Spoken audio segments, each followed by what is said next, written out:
Assalamualaikum warahmatullahi wabarakatuh. Kembali lagi bersama kami di channel Tani Sulur TV, channel yang lebih spesifik membahas tentang tanaman sulur.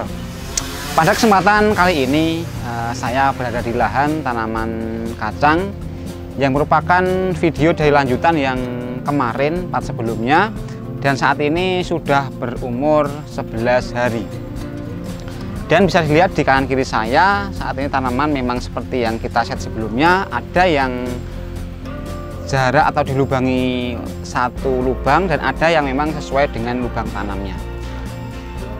Hal menarik yang akan kita bahas pada kesempatan kali ini adalah bagaimana cara perawatan penyemprotan pada tanaman kacang ini dengan mengantisipasi yaitu dari serangan hama, penyakit, dan bagaimana cara pemberian nutrisi yang tepat. Maka dari itu nanti kita akan bahas satu persatu. Untuk yang pertama, memang tidak dipungkiri bahwa di musim kemarau seperti ini memang tanaman kacang itu sering ya dilihat di lapangan ada kutu-kutuan, ada misalkan ada ulat, dan ada juga sejenis kutu-kutuan yang lain. Dan bisa dilihat di sini, ini memang agak telat dalam penyemprotan kemarin yang seharusnya 7 hari mulai disemprot, tapi karena satu hal ini 11 hari baru kita semprot. Dan bisa kita lihat bersama di sini udah terlihat memang hama ulat sudah menyerang, karena ini bisa dibilang juga sudah ini ya agak telat, tapi tidak masalah karena juga serangan masih dalam taraf yang masih normal. Mungkin nanti bisa dilihat pertama, nanti kita akan kaitan dengan hama. Untuk hama nanti di sini juga terlihat ada ulat yang sudah menyerang, ada kutu-kutuan yang sudah bagaimana menyerang tunas juga, serta ada juga sejenis belalang atau yang lain yang juga bagaimana menyerang daun, yang nantinya itu akan kita antisipasi dengan insektisida dengan bahan aktif yaitu kartab hidroksida. Dan menurut pengalaman kami dan beberapa pengalaman petani yang lain, memang kartab hidroksida sangat tepat untuk mengatasi hama-hama yang nanti bisa multifungsi dari kutu-kutuan, entah dari yang terbang atau yang memang tidak terbang di bagian tanaman.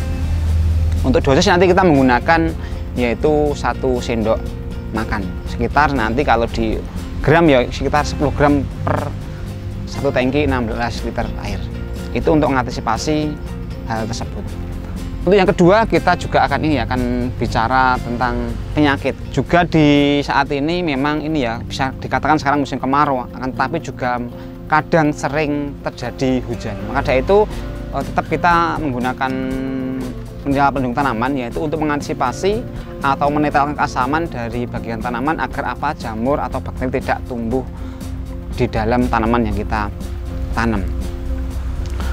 Dan selanjutnya ini adalah fase vegetatif atau fase pertumbuhan yang merupakan sangat butuh nutrisi untuk mencukupi agar tanaman nanti bisa tumbuh dengan optimal. Karena fase vegetatif atau pertumbuhan sangat menentukan vigor tanaman yang nanti sebagai acuan untuk pertumbuhan selanjutnya.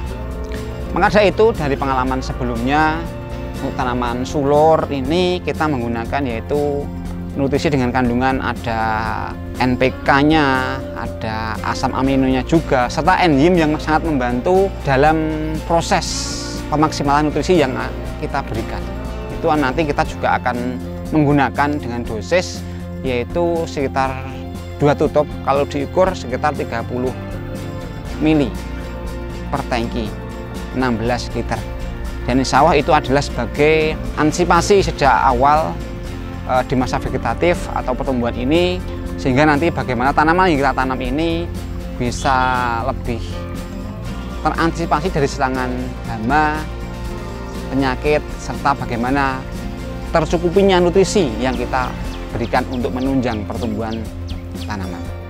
Perlu kita ketahui bersama juga bahwa tanaman sulur atau kacang panjang seperti yang kita lihat bersama di sini merupakan cara baru yang kita aplikasikan atau kita coba dengan memang dengan jarak yang cukup lebar yaitu 1 meter, dengan harapan nanti juga tetap bisa normal seperti yang jaraknya juga sekitar 50 cm. Tapi nanti kita di sini juga akan belajar bersama terkait ada yang jarak 1 meter, ada yang jarak 50 cm.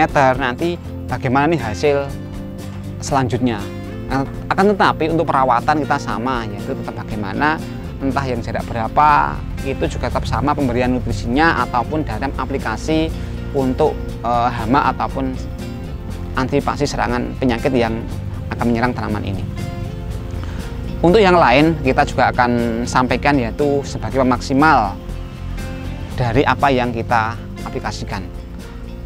Perlu kita ketahui bersama juga nih teman-teman semuanya, memang di tanaman kacang yang kita tanam ini kadang ada juga nih hama yang memang ada cangkangnya misalkan ke dalam daun misalkan, maka perlunya kita juga menambahkan yaitu sejenis penembus yang dengan tujuan apa, untuk memaksimalkan apa yang kita berikan seperti tadi terkait insektisidanya ataupun terkait nutrisi yang kita berikan, dengan harapan adanya penembus itu nanti bagaimana bisa benar-benar maksimal untuk menghindari juga nih dari penguapan dikala kita memberikan di saat cuaca sudah terik seperti ini.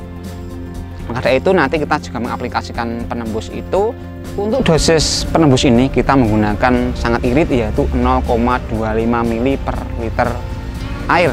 Bisa dibilang nanti kalau kita menggunakan tangki 16 liter, tinggal kita bisa mengalihkan hal tersebut, dan itu sangat ngirit dan itu sangat membantu proses pemaksimalan tentang insektisida atau fungisida ataupun nutrisi yang kita berikan.